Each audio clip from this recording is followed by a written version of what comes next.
Hi guys, it's Larry here, and today I'm finally doing my official Reaper review. Mine is 4 and 5 Berserk, and he is nuts because, well, he already has a high attack speed, but why don't we just make it a little bit higher? So the first thing I want to show him off in is Dungeon 8 Call 11.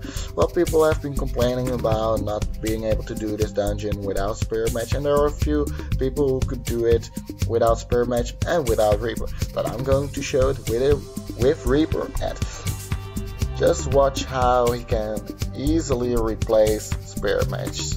You don't see balls flying around, of course you can't. And he doesn't hit as many targets as Spirit Mage does, because he only is a 3 out of 9, so he only hits 3 targets. But he doesn't hit buildings, and Spirit Mage sometimes does. But when Spirit Mage hits buildings, it's just wasted magic missiles actually. So better just to hit troops and hit less targets. I'm getting into 5 of 9. Somewhere around within now and maybe a month or maybe later. Just depends on how fast I get Thunder God up and how fast I get Atlantic Core up. But anyway, Reaper is quite useful here, and you can easily see that together with Thunder God, he is just a beast in clearing out troops, and with him clearing the troops, Thunder God is more likely to proc straight onto the heroes, and you do need a tad bit higher levels than you would need with Spirit Mage probably, but that's still just because Spirit Mage is Spirit Mage, and I think Grizzly Reaper is quite a good sub for Spirit Mage in this dungeon. So if you want to farm Dungeon 8's Call 11 without getting your heroes really high up, you should probably farm for Grizzly Reaper and make sure he gets his skill up. Second of all, I'm going to show you Dungeon 5's Call 1, and this also is a dungeon which is normally done with Spirit Mage. Most people can do this without Spirit Mage too, but Grizzly Reaper gives that slight edge that just makes it a bit more easy to do, and it's the usual thing I do, use Druid as a tank, which I have been doing from level 100 plus I think, and we only need to wait till the Druid of the dungeon steps a little bit forward so he gets targeted immediately, and you can see that the Druid is gone quite fast.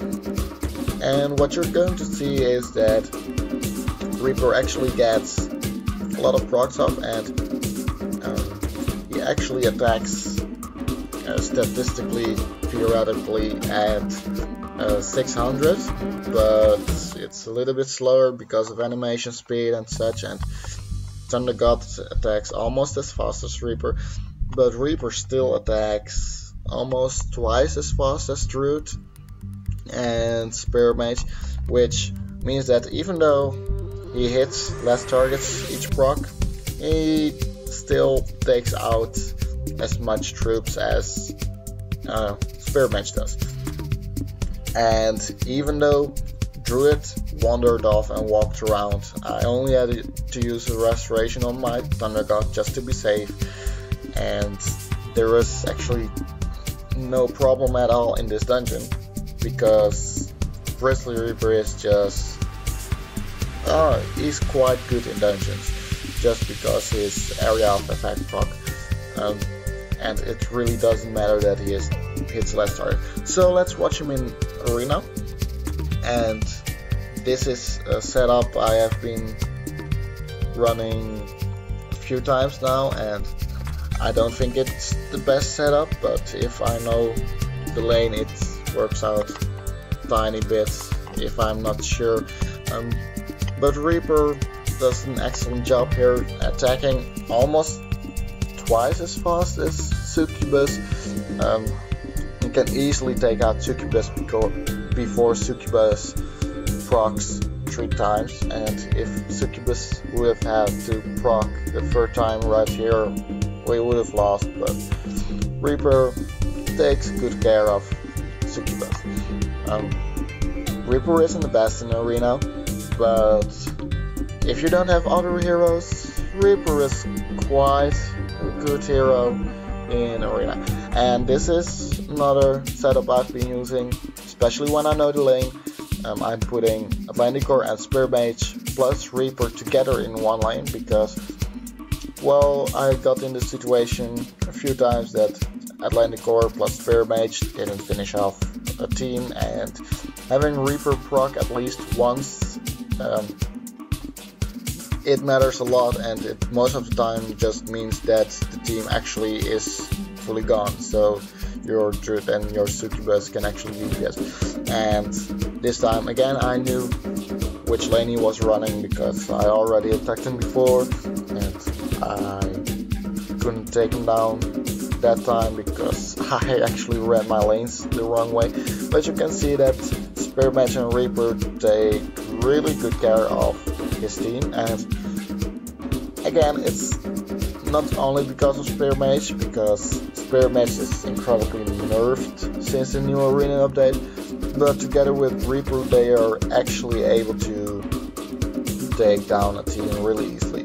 And this one is X Metal, and I'm still running the same setup, and you can see they have a little bit of problem, but Reaper could proc and took down their Pumpkin Duke for me, which actually mattered here, so I could easily proc before he would have procced. And this is the last arena match I'm going to show you. Again, I'm using the same setup, and it's all because Reaper has 4 and 5 Berserk. He attacks really fast, and he can really get the damage in, and without that Berserk, without Sprint, without Refight, I wouldn't run him at all in arena, but with he is useful in the least way. He isn't Succubus, and he isn't Pumpkin Duke, he isn't Druid, he isn't Atlantic Core, but I think when you get him to a high enough skill, he could get the job done in arena. It takes more work than heroes like Atlantic Core, of course. And here I'm running him in Hairy Monsters, and I'm actually enjoying to run Reaper above Snowzilla or above Atlantic Core or Ninja or Champion or any hero at all, just because he attacks almost twice as fast as Spear Mage, and once he engages he takes care of troops really fast. The advantage of having Reaper is that he, because of his attack speed, he attacks really fast and he gets a lot of procs in, which means that even though he doesn't hit 8 targets like my Spear Mage does, he still hits 3 targets, soon he will hit 4 targets, but he will actually clear almost as much as Spear Mage does. And he is better at spreading his damage too, which is again a big advantage because you need to take out small troops more importantly, and it's not the big heroes that are the biggest threats because they go down quite easily anyway, especially when Thunder God procs. And also quite another thing about Reaper is it's not a ranged hero and he flies, which means he doesn't have to do weird tricks, he can stay out of range, he can stay out of trouble. And as you can see, he will take care of his pack of griffins really fast. He procced once and he does the rest with his attack. I think the Arrow Towers took down maybe 2 or 3 griffins and Pumpkin Duke took down 1, but the rest was all Reaper. And yeah, it's actually the only thing which makes Reaper really good is his attack speed. And People underestimate Reaper, say, well, his skill is really sucky and he only hits 2 targets, or 3 at 3 of 9, 4 at 5 of 9. He doesn't hit many targets and he drains really less, and especially when he hits only Guardians, he only heals himself for maybe 300 or so. But well, those people just complain too much, because his base stats are obviously the best in the game.